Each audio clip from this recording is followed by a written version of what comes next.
I stared at my sister Emma showing me her Bali vacation photos on her phone, her manicured nails swiping through images of infinity pools and sunset dinners, when she casually dropped the bomb.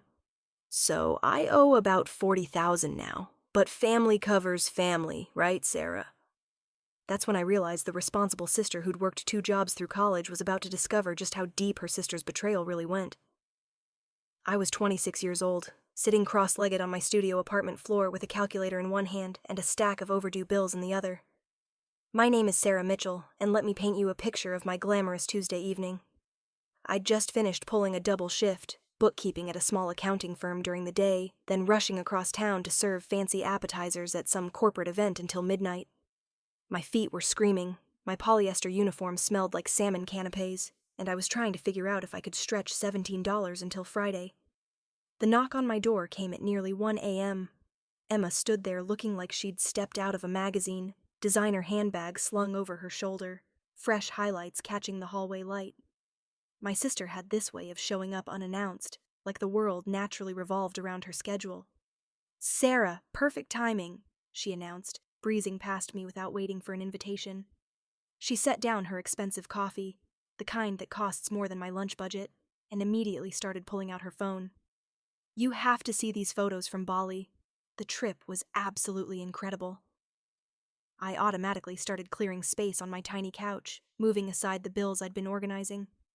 Emma didn't seem to notice the past due notices scattered around, or maybe she just didn't care. She launched into her vacation stories with the enthusiasm of someone who'd never worried about rent money. "Look at this infinity pool," she gushed, swiping through image after image. "And this restaurant. We had the most amazing 7-course tasting menu. You should totally come next time." Right, because I definitely had the spare cash for Bali getaways while calculating whether I could afford groceries this week. But that's Emma for you, living in a bubble where everyone else's reality matches hers. She kept scrolling, showing me photos of shopping sprees, private villa tours, spa treatments that probably cost more than my monthly income. Each swipe felt like a small knife twist, especially with my own financial disaster spread out on the coffee table between us. "The shopping there is insane," Emma continued, oblivious to the irony. "I may have gone a little overboard, but vacation calories don't count, and vacation spending doesn't either, right?" She laughed at her own joke. Then came the moment that changed everything. "So I owe about 40,000 now," she said, casual as discussing the weather. "But family covers family, right, Sarah?" The words hit me like a physical blow. $40,000. I stared at her, waiting for the punchline that never came. She just kept scrolling through photos, completely serious. My mouth opened and closed like a fish. "Emma, I can barely cover my own bills. I'm literally sitting here trying to figure out how to stretch $17 until payday." She finally looked up from her phone, genuinely surprised. "Oh, come on. You're always so dramatic about money. Besides, it's not like you have any real expenses. No car payments, no mortgage, no kids." "No real expenses?" I gestured toward the bills surrounding us. "Student loans, rent, utilities, food. Those are just basics," she waved dismissively. "I'm talking about serious debt here. And anyway, you know Grandma Rose would help, but she doesn't need to know all the messy details." Something cold settled in my stomach. "What do you mean?" Emma shifted uncomfortably, suddenly very interested in her coffee cup. The confident mask slipped just slightly. "Well, you know how Grandma is about responsibility and all that." The way she said it made my skin crawl. There was something else here, something she wasn't telling me. And judging by the look on her face, whatever came next was going to be much worse than a $40,000 bailout request. I pressed her harder, but Emma kept dodging my questions like she was playing some twisted game of verbal hide-and-seek. The uncomfortable silence stretched between us until finally, she cracked. "Look, Sarah, it's not that complicated," she said, still not meeting my eyes. "Grandma Rose just thinks you're not exactly reliable." The words hung in the air like smoke. Reliable? Me? The sister who'd worked 2 jobs since high school while Emma bounced between yoga retreats and finding herself trips across Europe? "What are you talking about?" I asked, genuinely confused. "I've never borrowed money from Grandma. I've never even asked her for help." Emma's face went through this series of micro-expressions: guilt, calculation, then something that looked almost like relief. Like she was tired of carrying a secret. Well, that's not exactly what she thinks. My stomach dropped to somewhere around my ankles. There was something in her tone, something careful and practiced, that made every alarm bell in my head start ringing. "Emma, what did you tell her?" She took a deep breath, like she was preparing for a performance. Then it all came spilling out, casual as discussing grocery lists. "I had to explain why you never visit anymore, why you're always too busy with work to call. Grandma was getting worried, asking all these questions about why her granddaughter seemed to be pulling away." Emma paused, studying her manicured nails. "So, I told her the truth about your situation." "My situation?" The words came out as a whisper. "The drug problem? The stealing? How you've been asking me for money constantly, but I didn't want to burden her with the details." The room tilted sideways. Actually tilted, like I was on some carnival ride from hell. Drug problem? Stealing? I'd never so much as smoked a joint, and the last time I'd borrowed anything was a pencil in 3rd grade. "Emma, what the hell are you talking about? I don't have a drug problem. I've never stolen anything, and I certainly haven't been asking you for money." My voice was getting higher, more desperate. "You're the one asking me for $40,000 right now." She had the audacity to look annoyed, like I was being unreasonably difficult. I had to tell her something, Sarah. She kept asking why you were being so distant, why you stopped coming to family dinners, why you never call anymore. Emma's voice took on this self-righteous tone. I was protecting her from the truth about how irresponsible you've become. The truth? I was working 70-hour weeks. I missed family dinners because I was serving other people's family dinners for minimum wage plus tips. I didn't call because by the time I got home, I was too exhausted to form coherent sentences. But Emma had painted a completely different picture. In her version, I was some kind of drug-addled thief who'd been manipulating my own sister for money. "How long?" I asked quietly. "What?" "How long have you been telling her these lies?" Emma shifted on my couch, suddenly very interested in her coffee again. "It's been gradual. Little things at first. When you missed her birthday dinner last year because of that catering job, I mentioned you seemed scattered lately. When you couldn't make Christmas because you were working retail holiday shifts, I said you were going through some personal issues." Each revelation hit like a physical blow. No wonder Grandma Rose had seemed different during our brief phone calls. Cooler, more distant. I'd attributed it to her getting older, maybe having trouble hearing. "And then?" I prompted, because I could tell there was more. There's always more when someone starts confessing their crimes. "Well, she started asking direct questions, wanting to help. You know how she is. She loves being the family problem solver." Emma actually smiled at this, like it was a fond memory instead of the setup for a devastating betrayal. I had to give her something concrete to work with. The drug addiction story had apparently started small. Just Emma mentioning I seemed different lately. Then it grew into full-blown addiction narrative, complete with stealing money from her purse and showing up at her apartment at all hours asking for cash. None of it was true, not a single word. But here's the truly twisted part. Emma had made herself the hero of this fictional story. The long-suffering sister who kept enabling me out of love, who covered for me with the family, who paid for my mistakes rather than let Grandma Rose worry about her troubled granddaughter. "She changed her will," Emma said quietly, like she was mentioning the weather. The words hit me like ice water. "What?" "Grandma Rose changed her will. She didn't want to enable your problems. So she left everything to me, with the understanding that I'd help you get treatment when you're ready." I sat there in stunned silence, processing what she'd just told me. Our grandmother, who'd helped raise us after our parents died, who'd been like a second mother to me, had written me out of her will based on complete lies. The inheritance I'd been counting on, the financial security I'd dreamed about during those endless double shifts, the hope that maybe someday I could stop living paycheck to paycheck. It was all gone. Handed over to Emma, who was now sitting in my apartment asking me to bail her out of $40,000 in vacation debt. The irony was so brutal it was almost funny. Almost. "Let me get this straight," I said slowly, my voice deadly calm. "You convinced our dying grandmother that I'm a drug addict and a thief. You got her to change her will and leave you everything. And now you're asking me to pay your debts?" Emma had the nerve to look defensive. "It's not like you were ever going to need it anyway. You're so independent, so good at taking care of yourself. The money would just be wasted on you." Wasted on me.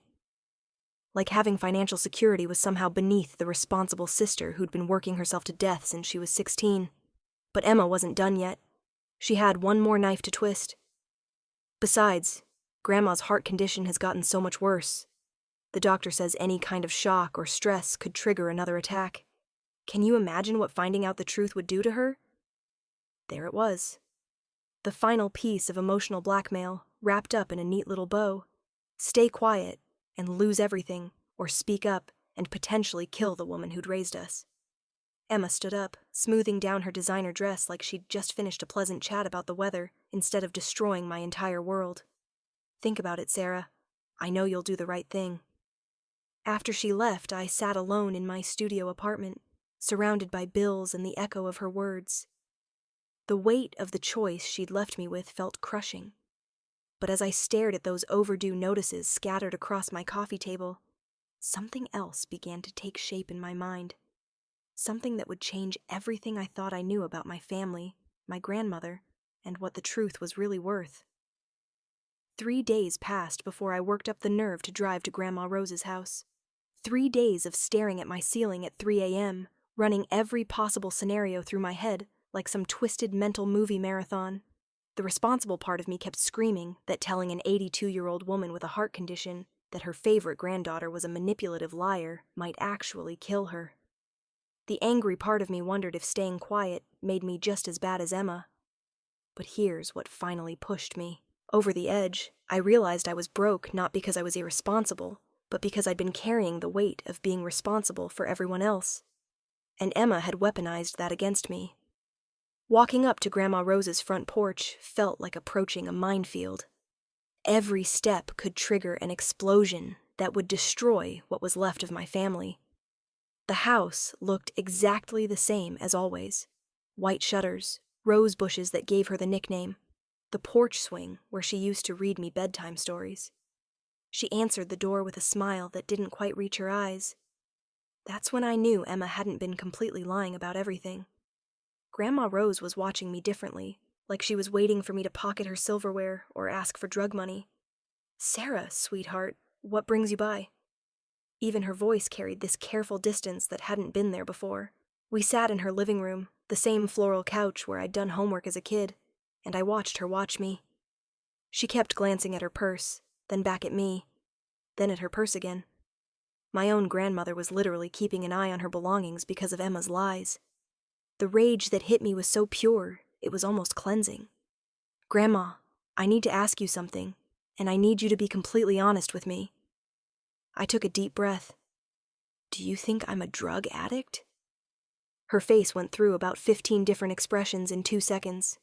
Surprise, guilt, concern, then something that looked almost like relief. "Emma told me about your struggles," she said carefully. "I've been waiting for you to come to me for help." "What exactly did she tell you?" As Grandma Rose repeated Emma's fictional version of my life, I pulled out my phone. While she talked about my supposed addiction and theft, I showed her Emma's Bali photos, the private villa, the shopping sprees, the $40,000 vacation funded by maxed-out credit cards. "She came to me 3 nights ago asking me to pay for all of this," I said quietly. "The sister who told you I was stealing from her asked me to cover her vacation debt." I watched my grandmother's face change as the pieces clicked together. Here's the thing about smart people, even 82-year-old smart people with heart conditions. They can spot a con once they have all the facts. "I had growing suspicions," she admitted. "Emma's stories about you never quite added up.